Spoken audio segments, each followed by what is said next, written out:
Welcome to the Joy Lab podcast, where we help you uncover and foster your most joyful self. Your hosts, Dr. Henry Emmons and Dr. Amy Prasek, bring you the ideal mix of soulful and scientifically sound tools to spark your joy, even when it feels dark. When you're ready to experiment with more joy, combine this podcast with the full Joy Lab program over at joylab.coach. Hello, I'm Henry Emmons, and welcome to Joy Lab. And I'm Amy Prasek. Here at Joy Lab, we infuse science with soul to help you build your resilience and uncover your joy. And today, in light of Father's Day, we are talking about how fathers' mental health can impact young kids. So there was a recent study that looked at this using a longitudinal design. They used a prospective 3D birth cohort data set, which essentially collected data from like mom, dad, kid triads at the kid's birth, and then again when the kid was 6 to 8 years of age. And to just broadly describe the findings here, the researchers found that dads who reported more depressive symptoms, though still in a mild category, had kids with fewer behavioral difficulties. Well, there's a paradox. Yes. Curious paradox, to reference another of our episodes. And another piece of the findings here that was surprising, dads with greater but still mild depression or anxiety had kids with higher IQs. I just have to sit with this. It's so powerful. The researchers did control for some variables that I think are important as well, like maternal mental health, parental education, parenting perceptions, paternal ratings of the quality of the marriage. So they pulled out those factors to identify these really interesting associations between a dad's mild depression and anxiety and essentially these benefits for kids. So I'll give right away an important conclusion here is that all of you fathers out there can see this as evidence that acknowledging struggles with mental health, as these fathers did for this study, it's not damaging to children. It opens up the door to your own healing, and sharing your experiences, your struggles can actually benefit your family. So maybe I'm mom-splaining here, which is a valuable thing. Is that a thing? I don't know. I think it's better than mansplaining. I think you're probably right there. That's funny. But Henry, as a father, what's your initial takeaway here, and maybe as it relates to your experience as a father? Well, I'm going to take some liberties since this is our Father's Day broadcast, and I am a father. I'm going to talk about my sons. So Eric and Mark, if you're listening, you're welcome. On Father's Day, you can call me and thank me that when you were young, I was a little bit anxious and maybe even a little bit depressed. I didn't realize it at the time, but I think I helped you become smarter and emotionally healthier. Yes. Yeah. So I find this paper to be super interesting because haven't we always believed that in order for us as parents to be good role models, we need to be strong, always positive, stable, healthy, well-balanced?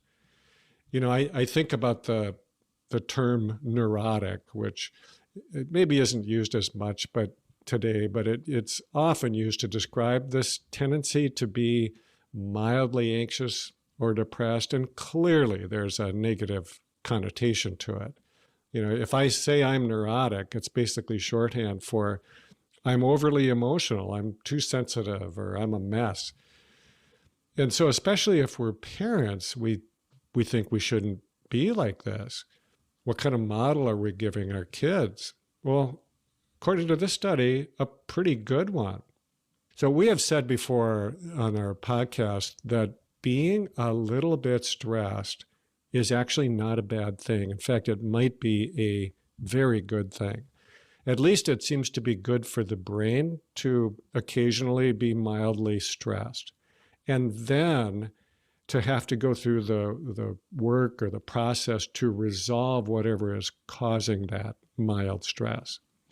And I think this study suggests that not only is it good for your brain to go through these things, it might even be good for those around us, and specifically for our kids.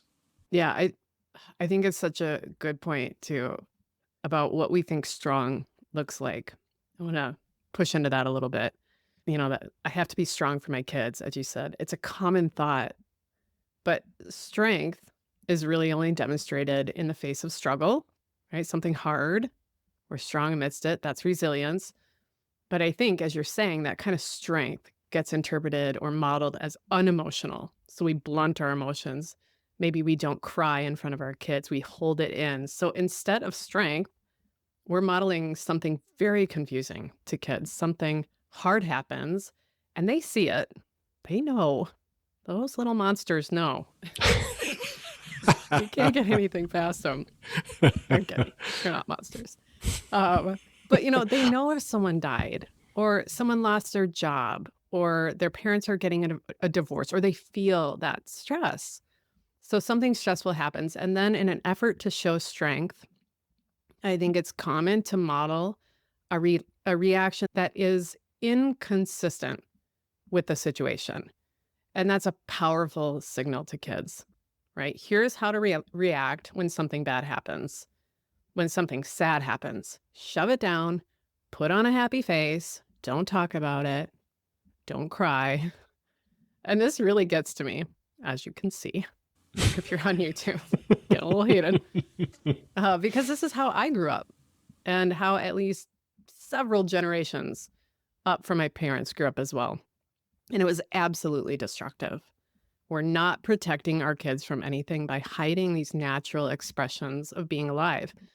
I'll give an example. Just this weekend, I got some hard news about someone I love who is not doing well. And I started crying. And my husband and daughter were right there with me.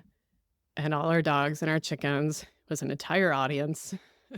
But my daughter says to this audience of chickens and humans, "Mom's crying." And she said it so matter of fact, too. Like, everyone, let's pay attention to what's happening right now. And she came over to me and just put her arms around me. And then after a bit, she said, "I know how to make you feel better." And then she told me a knock-knock joke, which I feel like I want to tell now. So, Henry, knock, knock. Who's there? Interrupting cow. Interrupting cow who? I interrupted. That's pretty good. I like it. It made me laugh. You can always get me with a knock-knock joke. And, like, at her age or any age, right? It was a helpful, comforting strategy, quite honestly. I mean, it's not always the best thing to do to tell a knock-knock joke. But, and I'm not saying that I do this right at all, all the time either.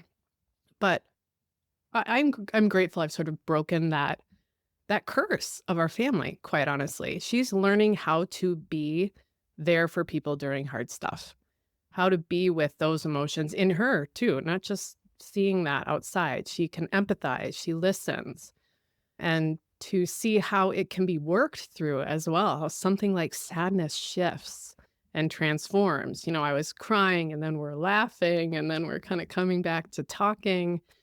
These are the skills that kids need. So back on track here, related, I want to highlight again that this study collected self-reported experiences and symptoms that fathers communicated. So to me, that says something about the power of opening up about how we're feeling. So these dads saw depression and anxiety within themselves. They had that awareness and then they communicated it. I think that's really important. And I think we're still caught in this stigma, maybe particularly for men, that depression and anxiety are weaknesses. And it is just a lie. It was a lie that snagged my dad and really all the dads in his family and the moms, pretty much everybody up the family tree, quite honestly. And I think this study offers really valuable insight here, right? In this context, these fathers shared how they were feeling, what was happening in their inner world. And then in that, something good happened around them, right? Their kids benefited from it. I think that's so beautiful. And we know this. Stuffing our feelings down, putting on a face, pretending to be something or someone we're not, it's harmful. And so here's an invitation to not hide those human experiences from those closest to us, to not let anxiety and depression fester in the darkness, to create a rot that carries down the trunk of the whole tree. And that's not a responsibility, like you have to tell your family everything about your inner life, but it's an invitation to let them know who you are and to be with you. And then in that space, I think healing can happen, even generational healing. Yes. Yeah. I think we're offering really a good model for our kids when we're open about what we're experiencing and not shutting it down. And we're showing them that, it's okay to struggle from time to time. It's okay to have feelings that we don't like. And then if we're able to find ways to actually deal with those emotions, we can ride them out until they pass, or we can face them honestly and directly. We can look to the source of those feelings to see, is there something I can do about it? That's really good, sophisticated, even though simple, modeling that those kids can really use. I do want to emphasize that this study showed benefit for mild symptoms of anxiety and depression, not severe, not incapacitating, and not what we might call clinical depression. So again, just a very quick definition of what is clinical depression. Well, the definition is kind of fuzzy in my view, but I think that it is generally meant for folks whose ability to function has really been impacted by their mood. So, for example, they can't really perform their duties at their job or in their relationships or as a parent or a homemaker or whatever it is. If it's gone that far that you're just unable to do what you need to do in some really important aspect of your life, it's important to get help for that. Nothing good is going to come for you or your kids if you don't address it. So in addition to the modeling that we're talking about, I think there's something else that this study is suggesting about being a good father. And it's what they call parental attunement. Here's what I think that means, and I don't actually know for sure, so Amy, you can chime in if you have a different idea. But what I think it means is that if your emotions are a bit charged, like there's a little bit of intensity there, it's got your attention, well, then you may be more attuned and more sensitive in general to what's going on around you, including what's going on with them and what they might need. It's almost like it wakes you up a little bit. And it's sort of like you're more alive in some way.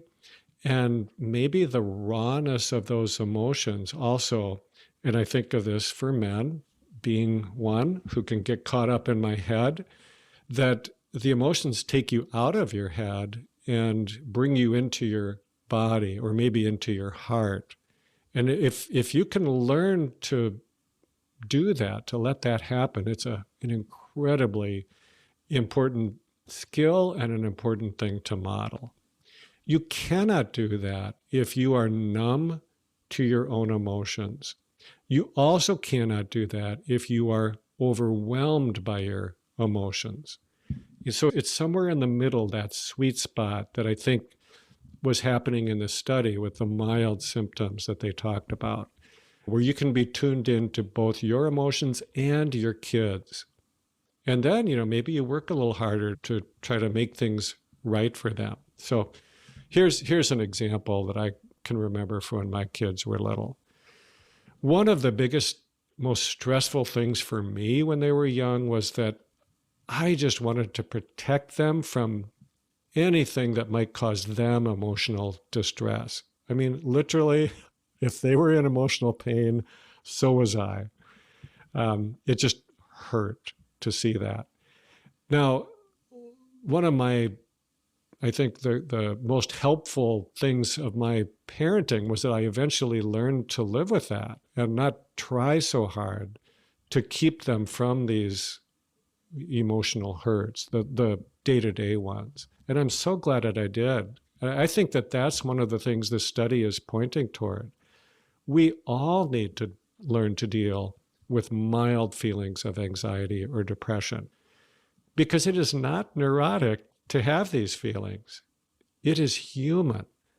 And when we fathers have the courage to show our humanness, our vulnerability to our kids, they soak it up. Those are lessons that they get without us having to tell them that these are lessons.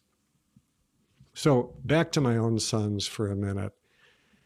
If you're listening, I want you to know how proud I am that both of you are able to have all of your emotions and not hide them and not be ashamed of them, but to be open, vulnerable, deeply feeling young men. Please pass that on to the next generation. That's a blessing for the next generation, for sure. So as we close, I want to share some wisdom from Lin-Manuel Miranda, the brilliant musician, one of the minds behind masterpieces like Hamilton and Encanto. We even named one of our chickens Bruno after our family's love for the movie. But we won't talk about Bruno today. So here's what Miranda had to say. I think it says something about the role fathers, all of us, can play in the lives of the next generations. Legacy. What is legacy? It's planting seeds in the garden you won't get to see. Thank you for listening to the Joy Lab podcast.